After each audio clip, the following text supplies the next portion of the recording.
আয়াতুল কুরসি 7 বার পরে মরিচের উপর ফু দিলে সাথে সাথে ফলাফল পাবেন। আয়াতুল কুরসি হচ্ছে পবিত্র কোরআনুল কারীমের ভিতরে সর্বশ্রেষ্ঠ আয়াত। আয়াতের ভিতরে সর্বশ্রেষ্ঠ আয়াত হচ্ছে আয়াতুল কুরসি। এটা পবিত্র কোরআনুল কারীমের 3 নম্বর পারার 1 নম্বর পৃষ্ঠার 8, 9, 10, 11, 12 নম্বর লাইন, সূরা বাকারার 255 নম্বর আয়াত। এই আয়াতের ভিতরে অনেক ফজিলত রয়েছে। এই আয়াতটি হচ্ছে জিনদের সবচেয়ে বড় মহা ঔষধ। অনেক সময় দেখবেন দুষ্ট জিনরা মানুষের উপরে আসর করে থাকে। এটা করে কি করে না?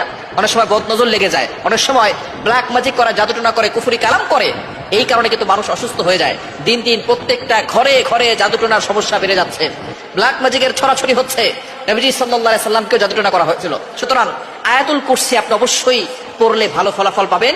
এবং আয়াতুল কুরসি নবীজি সাল্লাল্লাহু আলাইহি সাল্লাম নিজে জানিয়ে দিয়েছেন, এটার দ্বারা শয়তান থেকে মুক্তি পাওয়া যায়। এবং আয়াতুল কুরসির অনেক ফজিলত রয়েছে। নবীজি সাল্লাল্লাহু আলাইহি ওয়াসাল্লাম জানিয়ে দিয়েছেন, মান ক্বারা আয়াতাল কুরসি ফি দুবুরি কুল্লি সালাতিন মাকতুবা লাম ইয়ামনাহু মিন দুখুলিল জান্নাহ ইল্লা আল মাউত। যে ব্যক্তি 5 ওয়াক্ত নামাজের পরে একবার আয়াতুল কুরসি পড়বে, ওই ব্যক্তির শুধু মৃত্যুই বাকি থাকবে। মৃত্যু হওয়ার সাথে সাথে আল্লাহ তাকে জান্নাতের ব্যবস্থা করবেন। শুধু তাই নয়, নবীজি সাল্লাল্লাহু আলাইহি ওয়াসাল্লাম আরো জানিয়ে দিয়েছেন, ওয়ালা দাইফান, যে ব্যক্তি একবার আয়াতুল কুরসি পড়বে, আল্লাহ পাক রব্বুল আলামিন তার জন্য 70,000 ফেরেশতা নিযুক্ত করবে। এই 70,000 ফেরেশতা তাকে সব সময় প্রটেক্ট করবে, হেফাজত করবে। আপনি যখনই ঘর থেকে বের হবেন, আয়াতুল কুরসি পড়ে বের হবেন, 70,000 ফেরেশতা আপনাকে প্রটেক্ট করবে, হেফাজত করবে। দুনিয়ার কোনো শক্তি আপনাকে ক্ষতি করতে পারবে না। কোনো ভাইরাস বলেন, কোনো বিষাক্ত প্রাণী বলেন, কোনো মানুষ শয়তান বলেন, জিন শয়তান বলেন, সকল ধরনের শত্রু থেকে আল্লাহ আপনাকে হেফাজত করবেন। সুতরাং আয়াতুল কুরসির আমল আপনি করবেন। কিভাবে করবেন? আপনি আয়াতুল কুরসি প্রথমে ওযু করবেন, ওযু করে 3 বার দুরূদ শরীফ পড়বেন। আয়াতুল কুরসি 7 বার পরে একটা মরিচে ফু দিবেন।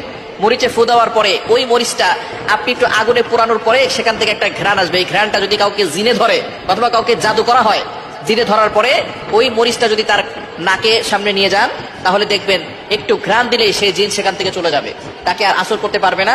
এবং যদি কারো বদনজর লেগে যায়, তার নাকের সামনে একটু ধরবেন, দেখবেন তার বদনজর দূর হয়ে যাবে। এবং আপনি অবশ্যই এই ধরনের সমস্যা হলে শরীর বন্ধ রাখার চেষ্টা করবেন।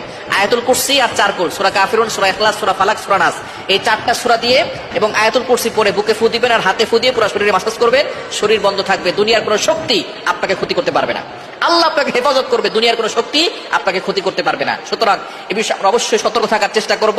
এবং আয়াতুল কুরসি একিনের সাথে আমল করলে অবশ্যই আপনি ফলাফল পাবেন। এবং আয়াতুল কুরসির আমল করলে একজন মানুষ অসুস্থ থেকে সুস্থ হওয়া সম্ভব। একিন যদি কোরআনের প্রতি থাকে, আল্লাহর প্রতি বিশ্বাস থাকলে অবশ্যই সম্ভব। সুতরাং আয়াতুল কুরসির আমলটা করলে সকলে আপনারা উপকৃত হবেন ইনশাআল্লাহ।